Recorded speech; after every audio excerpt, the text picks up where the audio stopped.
This is Histories and Mysteries Uncovered, and I'm Ashley. And I'm Jessica. And on this week's episode, Ashley is going to be talking about the Paris catacombs. And I am going to be talking about the story of Dorothy Eady. Oh, I've never heard of her.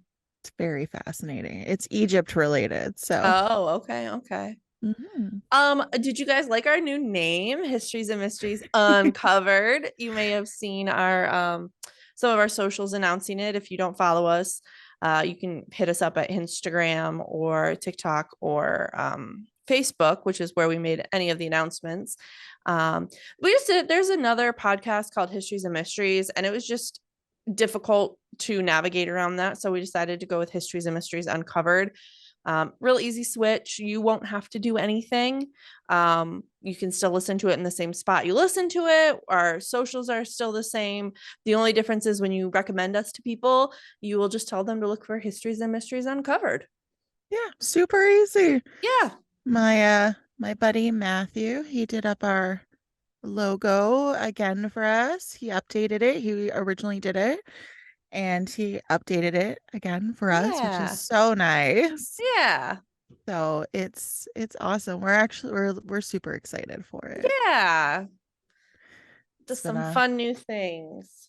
Yeah, and then we have the stickers and the thank you cards coming out to our Yes.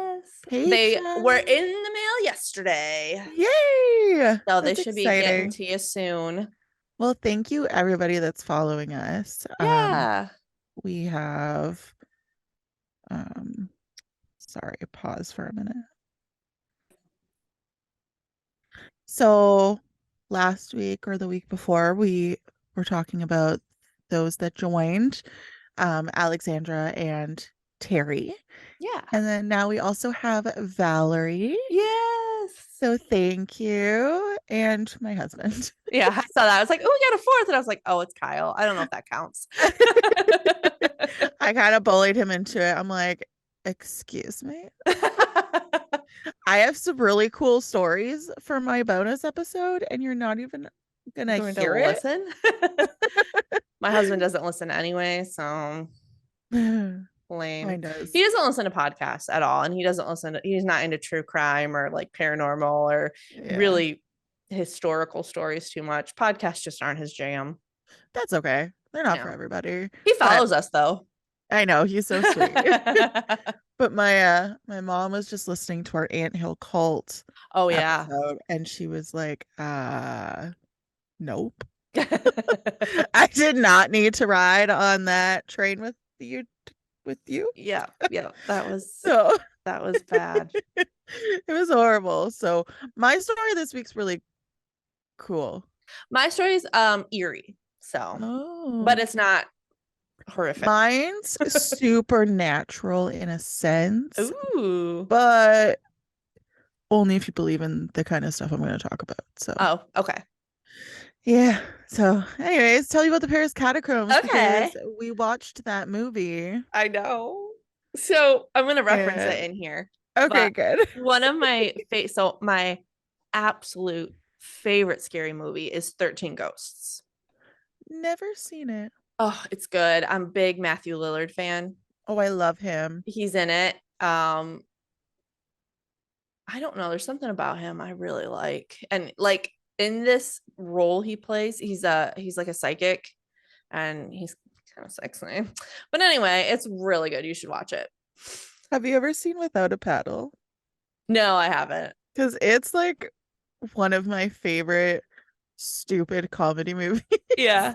Because I'm not like super into that kind of humor, but I love it. That movie is the best. Yeah. Without a Well, it's Paddle and Super Troopers. I do like Super. I like Grandma's Boy too. Never seen it. Oh, Don't that's a want good to one. because it's not really my humor alley. Oh, yeah. So like I don't really like the gross humor It's not gross. It's and dumb. it's stupid. Yeah. But anyways, him in Without a Paddle was great. I haven't seen, and I also was surprised that everybody's gonna yell at me for that. I'm not like a true horror movie fan. I haven't seen him in Scream. I haven't seen any of the Scream movies. I don't think I've ever watched them in their entirety. I'm not a huge like chase you around slasher type movie fan. That's Yeah. just not really what I enjoy. So that's why I've never seen him. But he's from, I mean, spoiler alert, he is the Scream guy. Like he's the murderer. And so I think I would like seeing him in that. But anyway, 13 Ghosts, my favorite. My second favorite movie is As Above, So Below, which takes place in the Paris catacombs, which Yes, I've it's also been to. very creepy. Yes, I love it. If you haven't seen it, check it out. Ugh. It's got Ashley made me watch it. oh, wasn't it good? It wasn't as scary as I thought it was gonna be, but like it was creepy. Yeah, yeah, I love it. And it's got that actor in it from Superstore, and I really like him. He was also in Drop Dead Diva, if anybody has Yes. seen that. Yes, he played the little angel. Yeah. Yeah, I That's where I love first fell in love him. with him. Me too. I love him. He's so cute. Yeah. Anyway, he's in it. He plays a really good guy in that one too. Aw. But I also have been to the Paris catacombs. Have you, Jess? I can't No. remember. Okay. I've been to Paris, but the catacombs were not on the itinerary for some Oh, stupid reason. okay. So we went, it was when I went to Paris, it was the hottest week of their summer. The whole city smelled like urine because it was so hot. Everything was just like baking. So we decided, one, because they're cool, and two, they're cool. Oh my God. I didn't mean to do that. Anyway, so they were cool in temperature and cool in just They being were cool. fascinating. Yeah. So we decided to go into them, and they really are interesting. So I got my resources from Parisian Field, Catacomb, like the actual Catacombs tourist website, JSTOR Daily. So if you are a any type of college student, you have used JSTOR for any scholarly article. Yeah, Yes. apparently they Yeah. have a daily like magazine or whatever they put out. So I use one of their articles. Oh, cool. And then I use something called Spooked and The Guardian. Okay. Sweet. So the Paris catacombs are such a unique place, and they date all the way back to the ancient Roman times. Back then, this area was heavily uh, back then this area had a ton of limestone. Wow.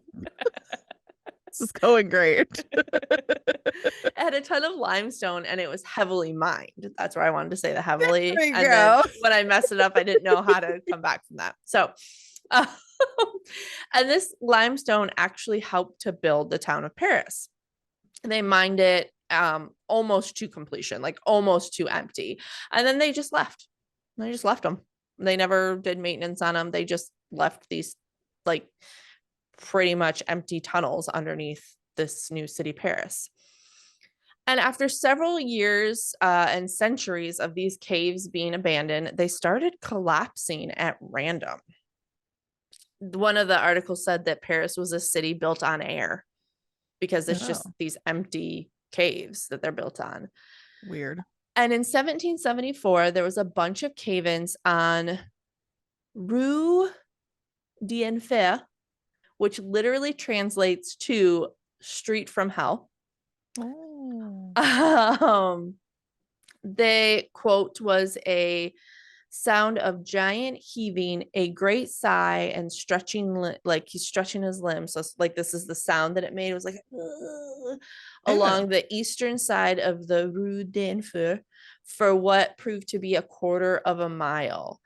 And this sound was basically the ground like collapsing in.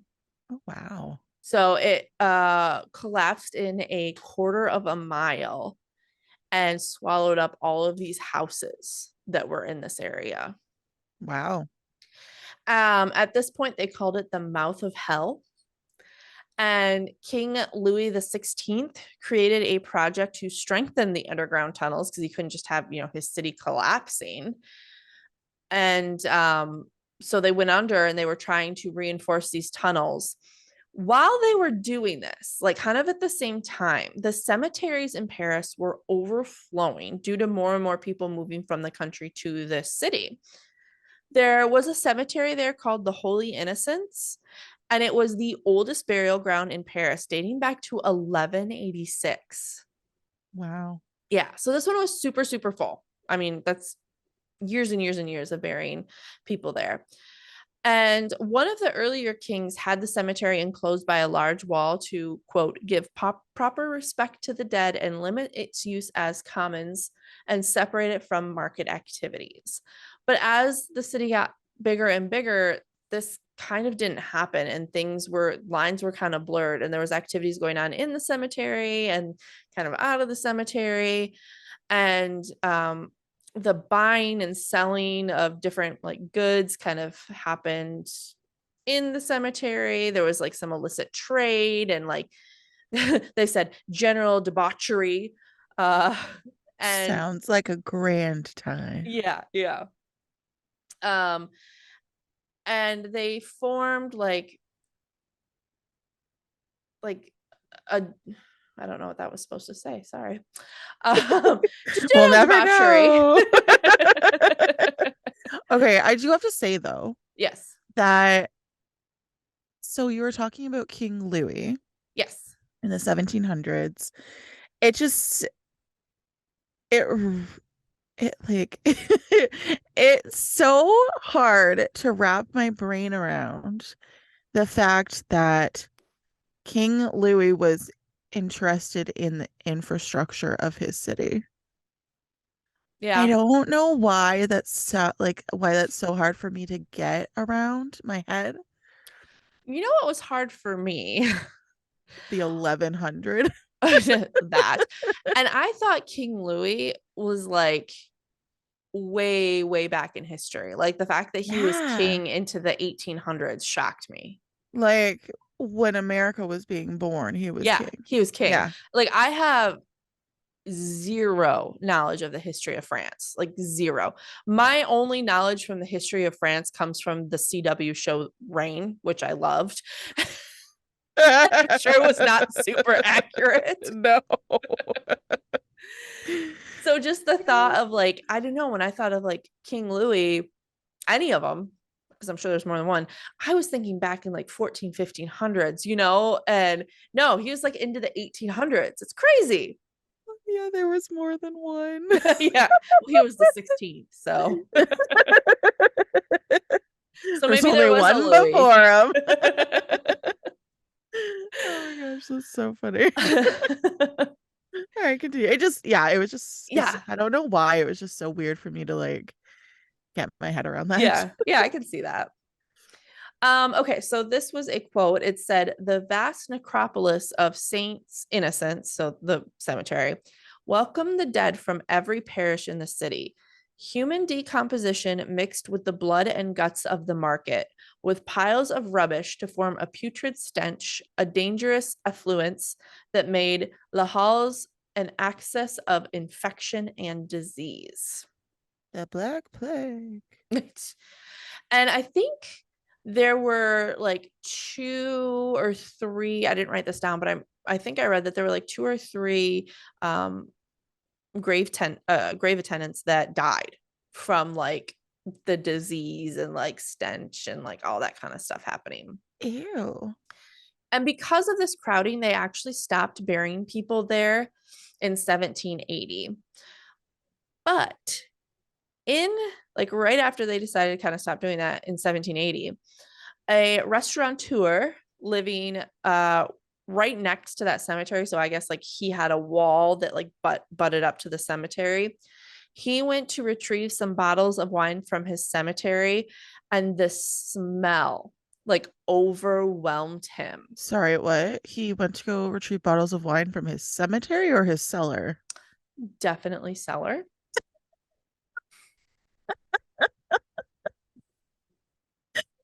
Okay. Definitely cellar. You don't get wine from a cellar. I mean, I guess you could get wine from a I was like, cemetery, wow, but is this like an illegal business? no, from You his ready? cellar Does he have a speakeasy? in a cemetery. Oh gosh. Oh. So for yes, from his cellar, which probably makes it a little bit more weird that he smelled this horrible smell. Yes, okay.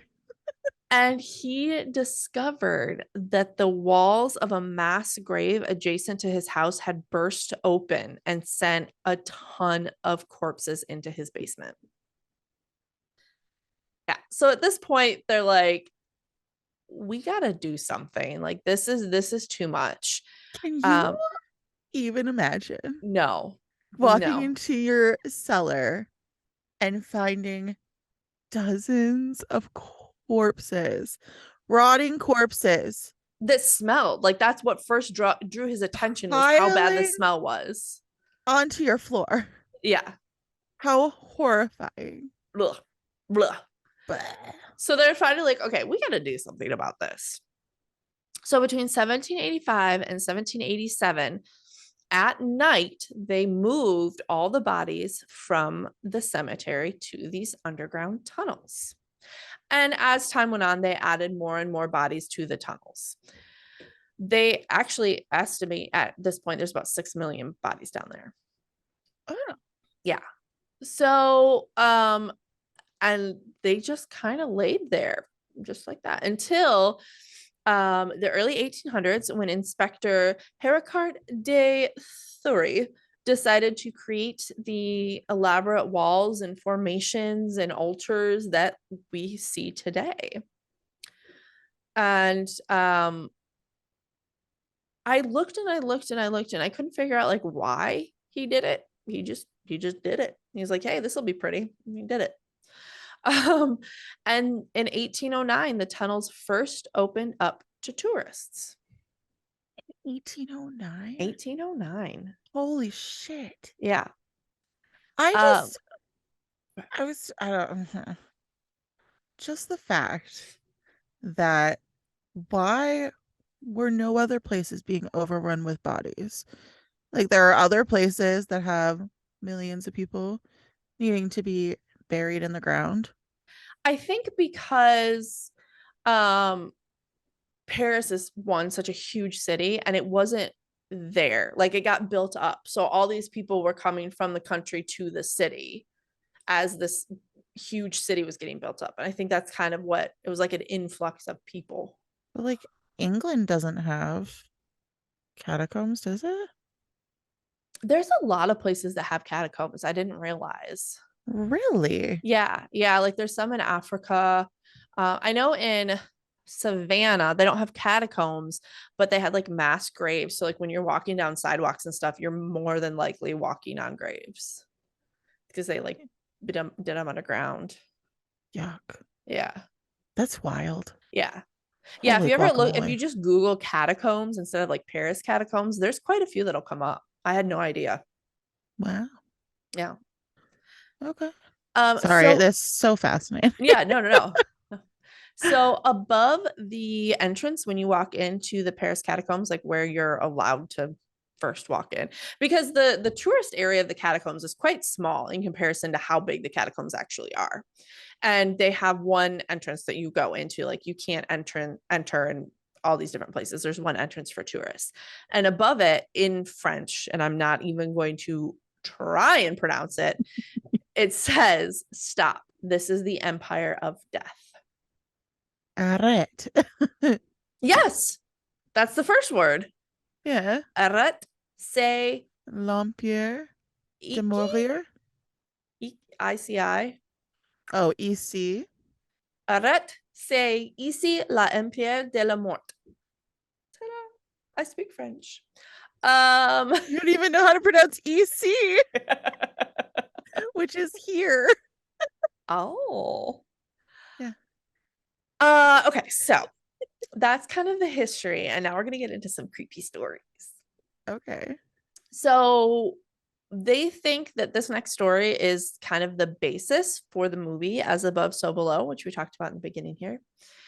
In the early 1990s, there was a group of cataphiles, that's they're called. So these are people that are super interested in the catacombs and they'll go in and out as they please in different areas. So if you've ever seen the movie As Above, So Below, the people that the main characters seek out to get them into the catacombs, they would be cataphiles.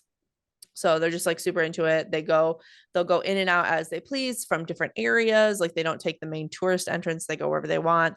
A lot of times they're saying they'll bring like furniture down, they'll bring decorations down, they'll like claim a spot down there and like hang out. I don't know. So So anyway, creepy. yeah. So some cataphiles were walking through some of the chambers of Bone and Skull when they found a video camera all alone sitting on the floor. Ew. The camera had been recorded on, and what they found was terrifying. The video was a point of view video. I saw it, I watched it on YouTube. And it was so like whoever was holding it, he was reporting what he was seeing. And he was looking at bones and he would pick up a skull and kind of look at it and put it down. But then as he's going through, he kind of starts to get scared and you can tell that he's lost. He couldn't figure out how to get out. He apparently, based on some of the structures that they saw in the video, they could tell that he was pretty deep into the catacombs. And eventually he starts to get really scared and starts running and he starts breathing really heavy. Um, at the very end, he drops the camera in some water and runs off. And the camera just continues to record until the battery dies. A group tried to go into the catacombs to find him or his body. No one ever found him. So they don't know if maybe he made it out or if he died down there. Um, we may never know. But there is an urban legend that says that after midnight in the catacombs, voices will tempt you deeper and deeper until you can no longer find your way out. So, is this what happened to him? Oh, gross.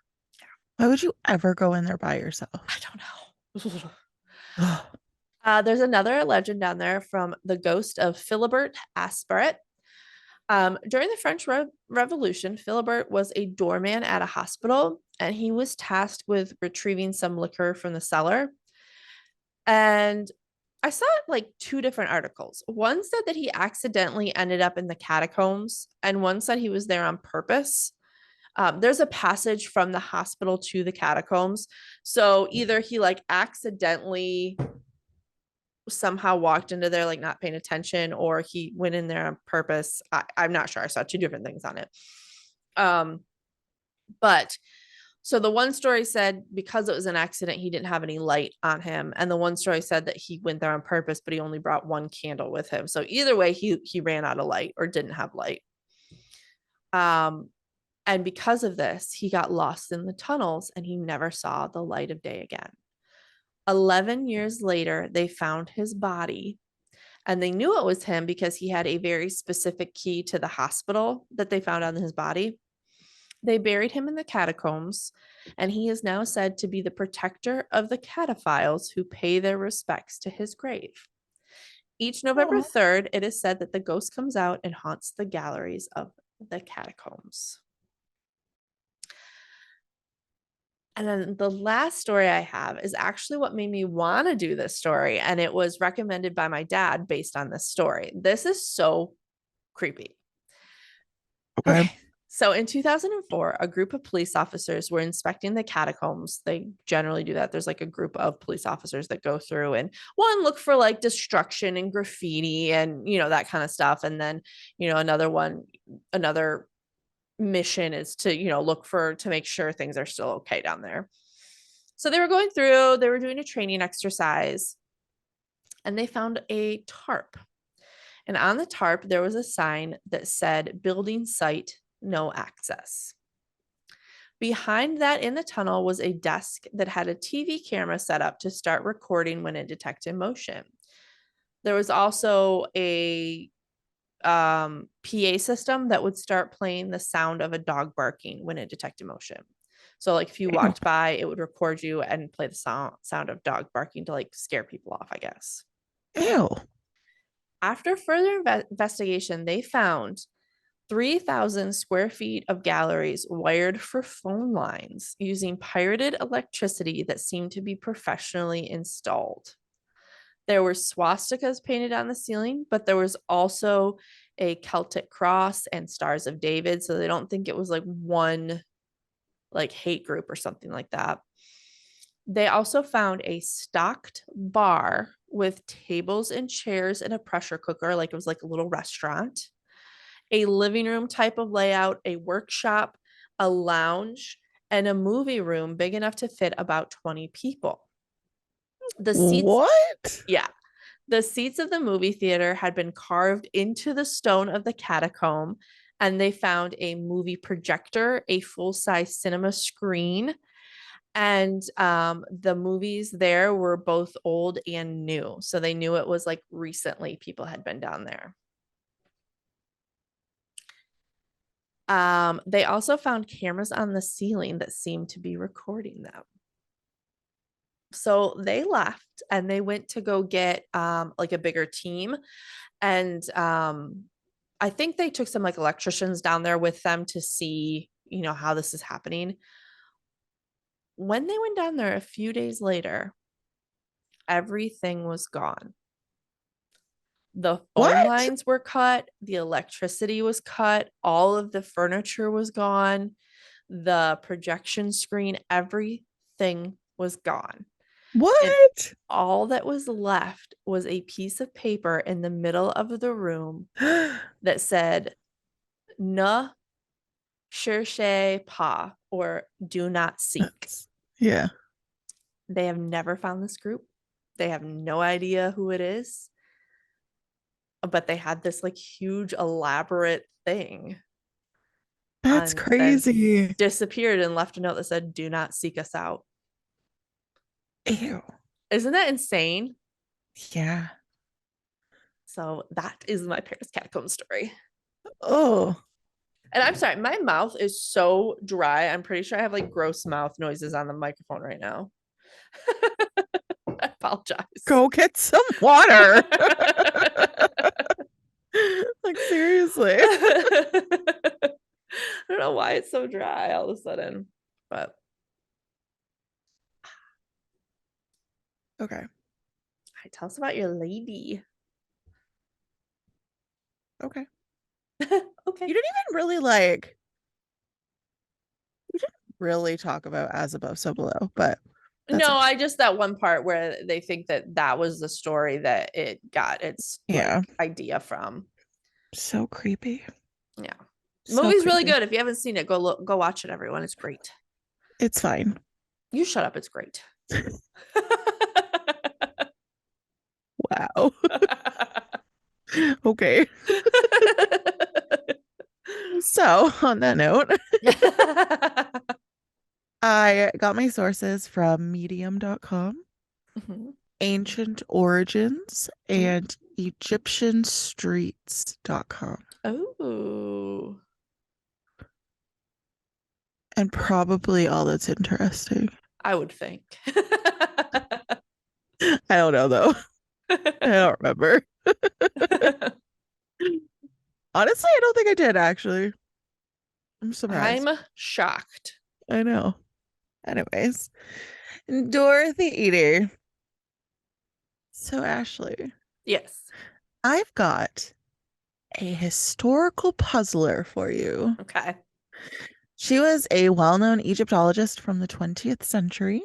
Mhm. She had always insisted that she was the reincarnation of an Isis priestess, and she appeared to have firsthand knowledge to support this claim. She even had knowledge of information that was unpublished and not made public. Well, of course she did. She was a researcher. No, I'll get into it. Okay, I'm very skeptical. I know. I'm not, but you can be. It's fine. Irish parents gave Edie life in London in 1904, and at the age of 3, her life changed. She was knocked unconscious at that point after falling headfirst down a flight of stairs in her house. Oh, geez. Reports differ on what actually happened after it. Some claim that she was declared dead before abruptly waking up, and others contend that she only had an uncommon form of brain damage, like foreign accent syndrome. Oh, okay.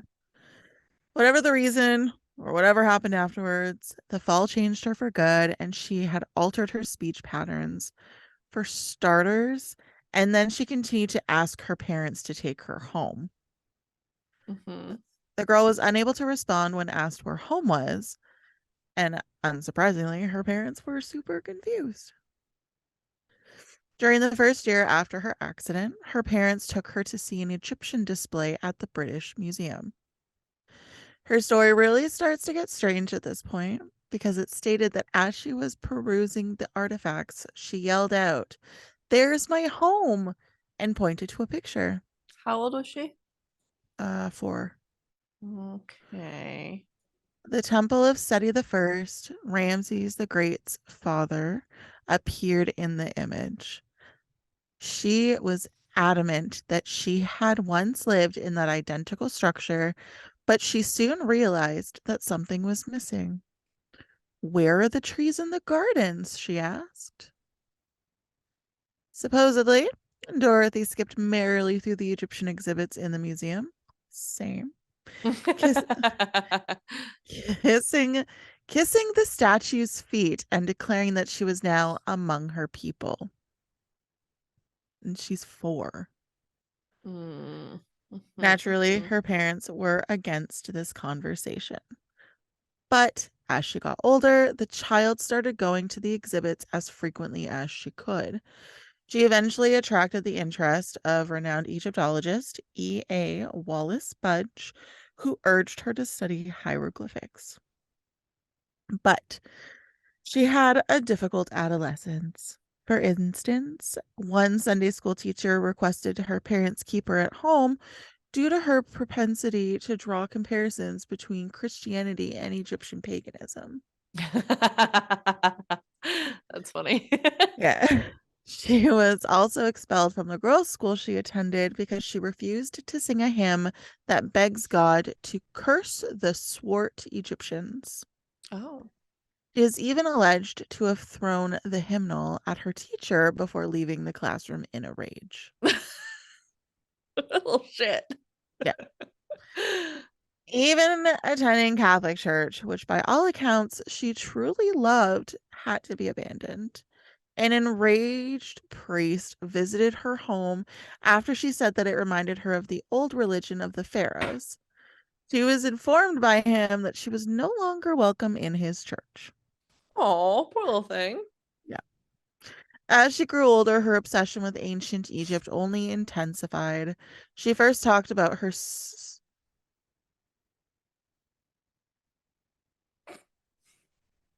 Yes. Sorry.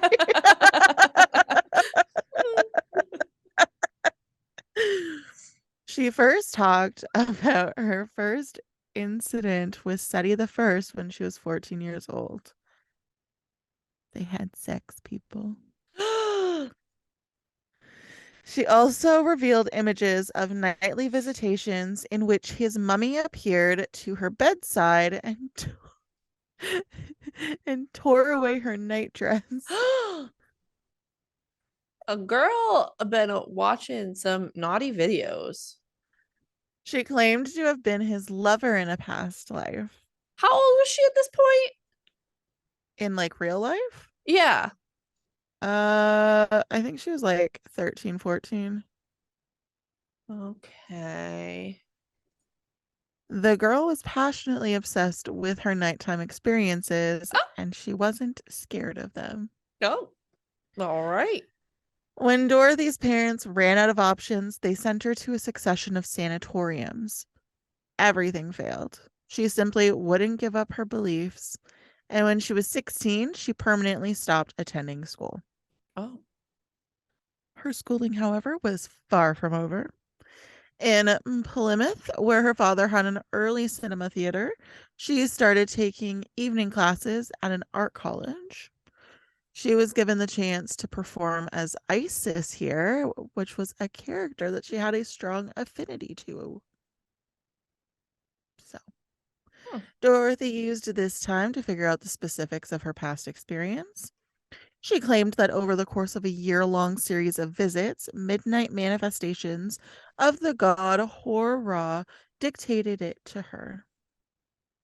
She wrote a book, people.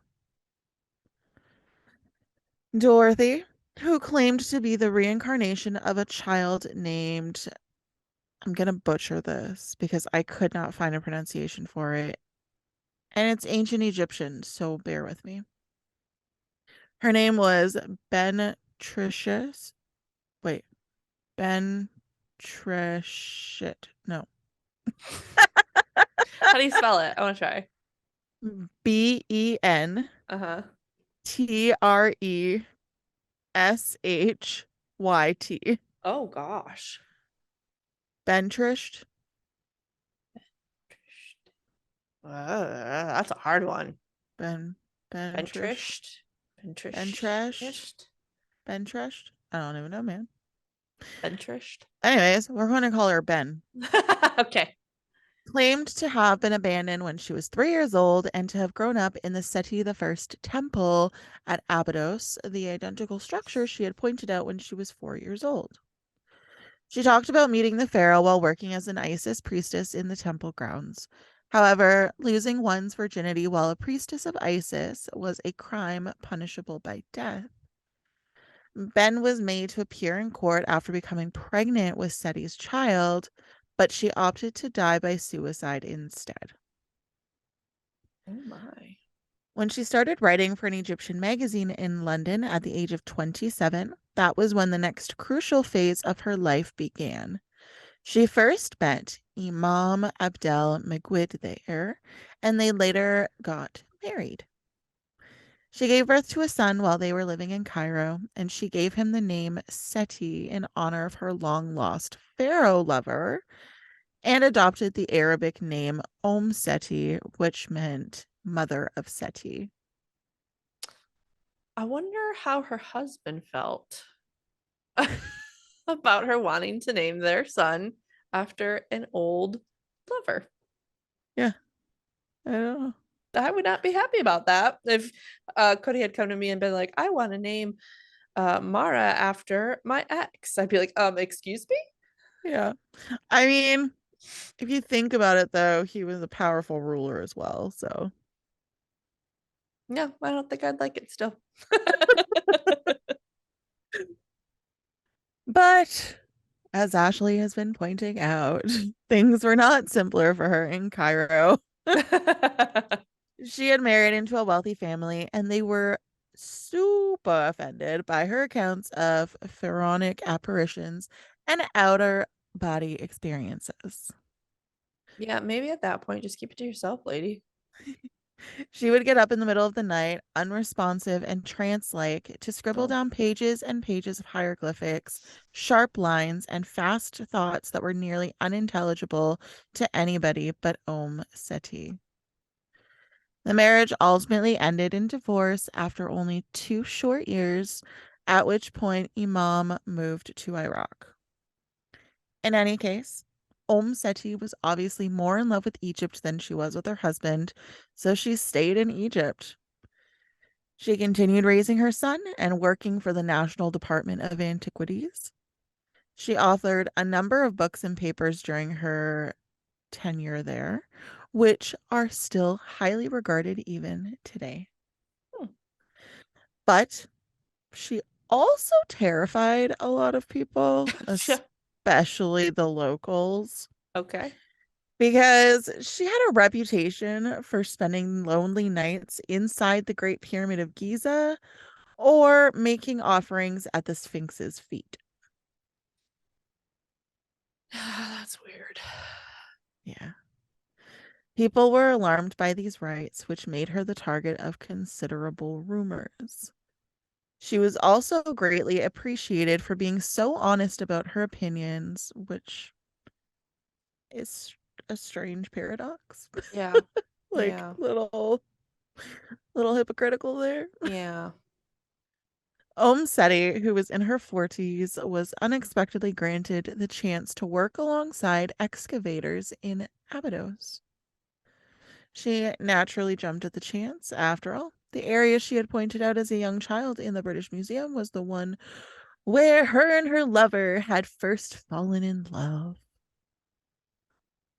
But it's like, were you guys in love or did he just like take advantage of you because you were a child?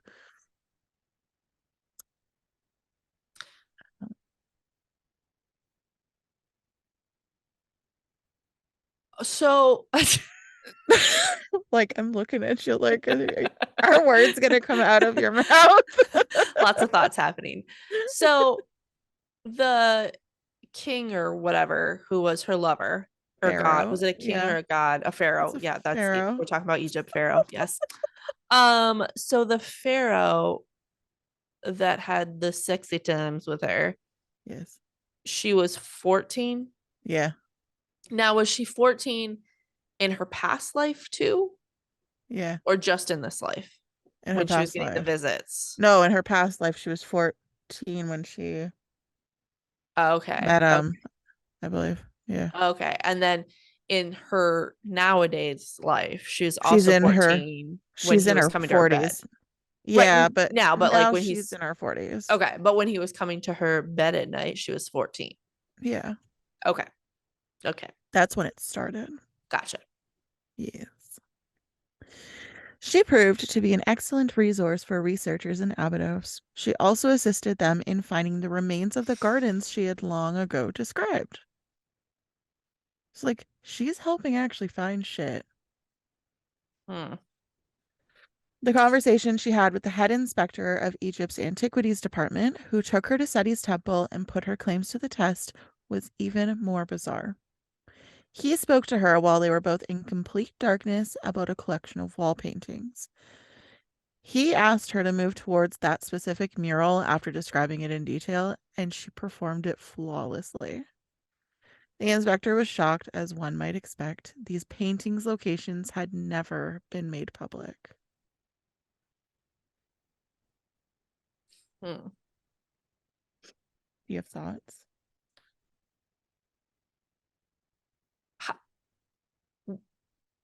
Where were they for these paintings? In Abydos, at that temple that she said that she grew up in, So, how did he know where they were?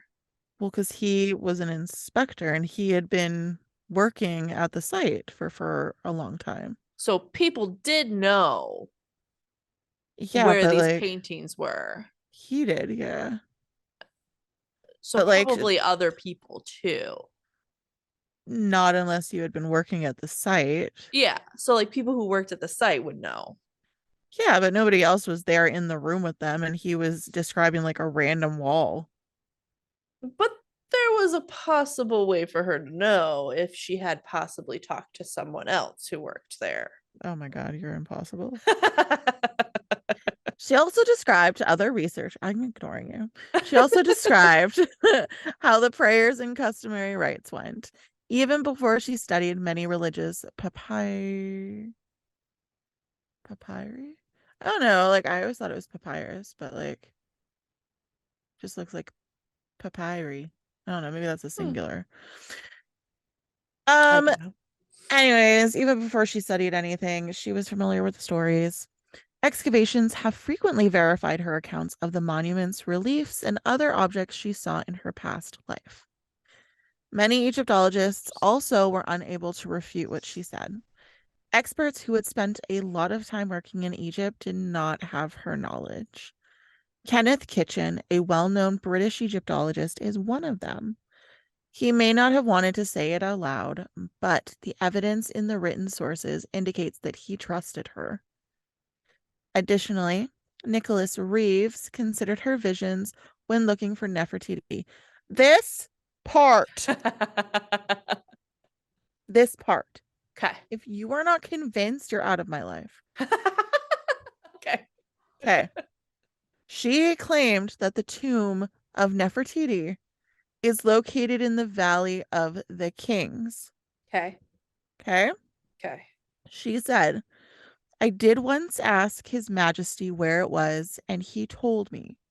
He said, why do you want to know? I said I would like to have it excavated, and he said, no, you must not. We don't want anything more of this family known. But he did tell me where it was, and I can tell you this much.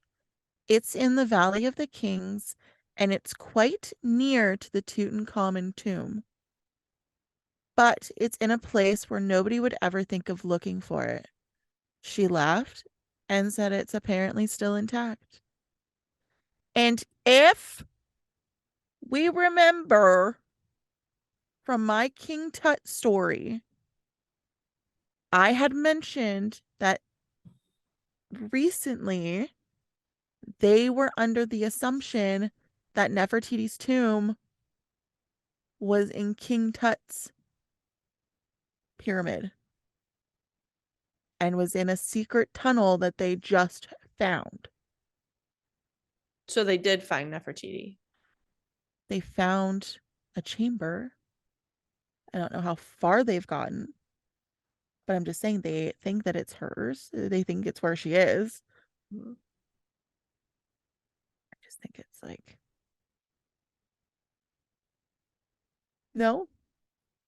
I mean, if they had found her there, sure, but they haven't found her, so it Oh could my, still be a bunch of bullshit. oh my fucking, They haven't found her. oh my God. Her statements have also led to a lot of discoveries. They found tomb KV63 in the Valley of the Kings, which is close to Tutankhamun's tomb, and housed female mummies from the 18th dynasty. Oh, She also spent the remainder of her days in Abydos, where she was a great help to the frequent visitors who were archaeologists and researchers. But the major reason she stayed was that she claimed the location gave her a sense of calm. She thought she was atoning for Ben's transgressions. Working with researchers was only an added bonus. hmm. But there was no denying her contributions to Egyptology, Ashley. She was an expert in the nearby ruins and had a supernatural mastery of hieroglyphics. She also made an appearance in the National Geographic film Egypt: Quest for Eternity, which was released the year that she passed away and had a suitable title for someone who believed in reincarnation. Despite her numerous studies on historical folk practices and other contributions to Egyptology, Seti was still feared by the locals. She knew no Christian or Muslim cemeteries would accept her when she passed away at the age of 77. Oh, Or in her 80s. There were like varying sources about gotcha. this.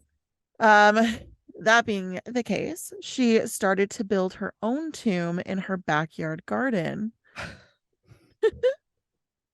She wanted a concrete slab topped underground chamber, of course. However, at the last second, health authorities stepped in and insisted that she be given a proper funeral. She was finally granted an undesired site in the dry desert by a nearby Coptic cemetery, but there was to be no monument above her tomb, and it would have to be a mountain of stones. That's sad. It's like, oh, stop doing what you're doing. We're going to give you an undesirable location with a pile of rocks. Well, and I mean, despite what you think is the reason why she knew this stuff, she helped with the research a lot. Like she dedicated her life to this research and these discoveries and stuff. And it's sad that she didn't even get any like memorial, like monument or anything above her grave. Yeah, I know. A truly or a truly extraordinary life came to an unceremonious end with her anonymous burial. Some 40 years later, efforts are still being made to refute her allegations. Those who disagree believe Seti obtained unpublished materials and utilized them to deceive people. And yes, it is tempting, Ashley, to write her off as another opportunistic con artist. However, we should also keep in mind that Hamlet tells Horatio in Shakespeare's play, there are more things in heaven and earth than are dreamt of in your philosophy. So, Well, Hamlet is also not real. fuck off. I think that's the first F bomb you've dropped on this podcast. because I usually say, what the fuck? Oh, that's true. Sorry, that just like so passionate about it. No, okay. So here's my I thoughts. was so excited to share this story with you. Well, do you You. want to know my thoughts? Okay, fine, fuck. Okay. I I don't not believe in reincarnation. I was gonna say we're waiting like any I day now. know. I like to think that seems like a pretty nice way to have an afterlife is reincarnation if you choose to do so. Um, do I believe that she was reincarnated? Maybe. Uh, do I think it's more likely that she was just super into Egypt? Maybe. Although, the one thing I can't get past is when she was a little kid. And I was going to ask you See? who, like, were these stories corroborated by other people, or was it just her saying that she said this stuff? No, her parents. Did her parents say it though, or did she say my Yeah. parents said this? No, her Okay. parents did, and then they like sent her to mental institutions because of it. But did she just say that, or did that actually happen? I'm not entertaining you.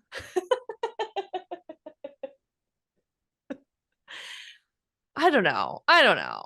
I mean, I think maybe I could be convinced if I mean, it doesn't matter what I think, but I think maybe I could be convinced if I had seen like the research she did that other people didn't know, maybe like got more in depth with that, maybe, but Is that I don't a know. challenge? So you're 100% convinced she is reincarnated lady from Egypt. Yes. Okay. Okay. I mean, I definitely think that I don't like I said, I don't not believe in reincarnation. I know it's a double negative, but you know what I'm saying. Um I just don't know like why would she remember her whole life? Well, like I said, like a lot of it came to her in her dreams, right? Yeah, but then why wouldn't we all remember our past lives? Well, she did have a traumatic brain injury, But a lot of people have that. I guess. Some I of don't them turn out know. to be serial killers. So at least she didn't do that, right? I don't know. I think we're also not tapped into our supernatural side, right? Like Yeah, yeah. I mean, like, why are some people psychic and some are, I guess, is, same type of, exactly. Like yeah, there's people out there that even today that remember their past lives, but yeah, yeah. Okay. obviously I those of mean, us that don't. And the only reason I want to counteract what you're saying is because like I was that kid that was obsessed with ancient Egypt since uh-huh. I was like 5 years old. Mm-hmm. And I never once said, oh, I was a priestess that had sex with a pharaoh. Like, you know, like I always joke, like, yeah, yeah, like I totally lived in like ancient Egypt. And see, I would believe that more But likely that just like you're super into the culture and like you love ancient Egypt. So you're like, yeah, I would probably lived in Egypt. I'd be like, yeah, you probably did. But yeah. for some reason, this lady has like too many details. I'm like, Well, hmm. and that's the thing though, because like when she was that little, like she wouldn't have known about that stuff, you know? Yeah, So yeah. that's the thing. And the whole I don't know, man, the him coming to her bed at night when she's like 14 to me seems more like she was being sexually abused in some way and that's how she channeled that.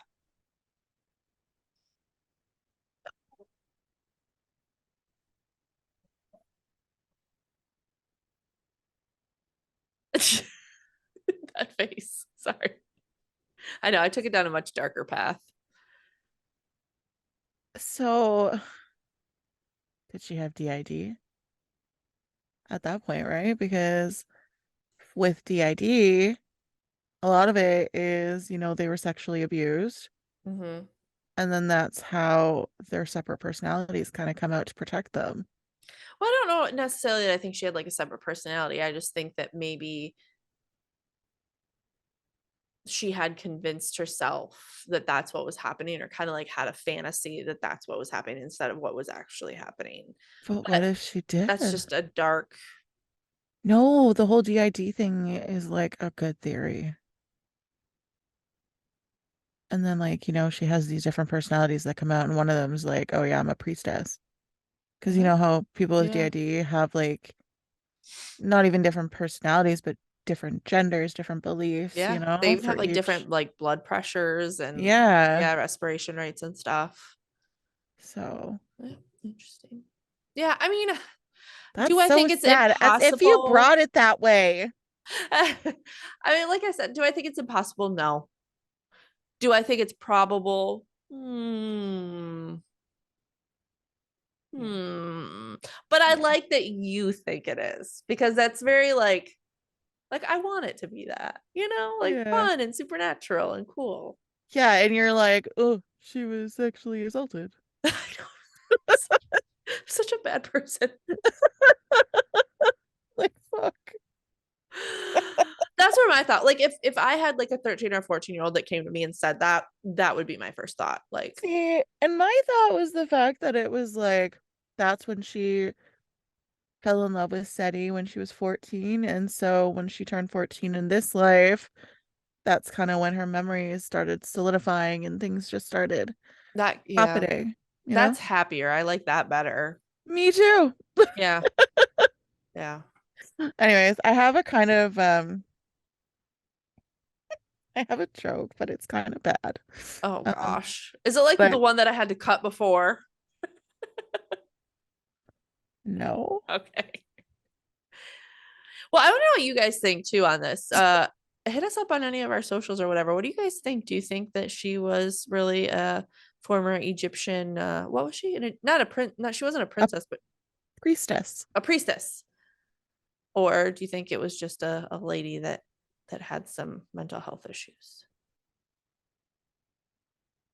Do you have jokes for me? I do have jokes for Okay. What are you. they? What do dentists call their x-rays? I don't know what. Toothpicks. I like that a lot. Did you hear about the first restaurant to open on the moon? It didn't have an atmosphere. Yeah, it had great food, but no atmosphere. Uh,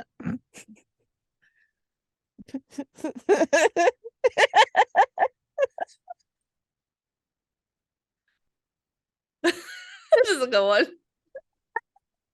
so stupid.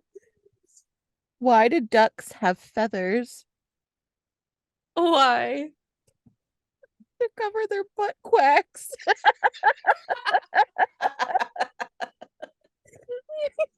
like that one a lot. I have one for you. Okay. What do you call a bundle of hay in a church? A hoedown. Christian Bale.